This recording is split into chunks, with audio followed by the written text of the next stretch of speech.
we got here is an automatic transmission. It's a push button transmission. It's Allison 3000 with a electric shift PTO.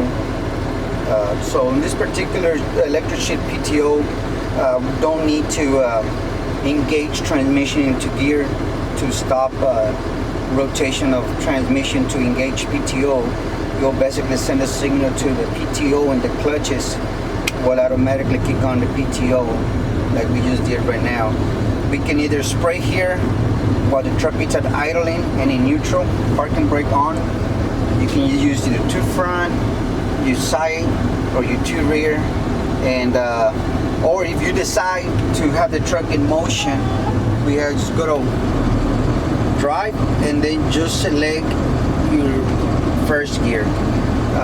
The truck, that way this truck will not be moving at a fast speed, and you can get the max pressure out of the water pump throughout the nozzles. So right now we'll show a demonstration on it, on the system working.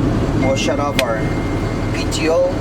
Our tailgate control valve, it works the back gravity bar, and it works just by gravity itself. Don't need PTO to be engaged to pressurized system.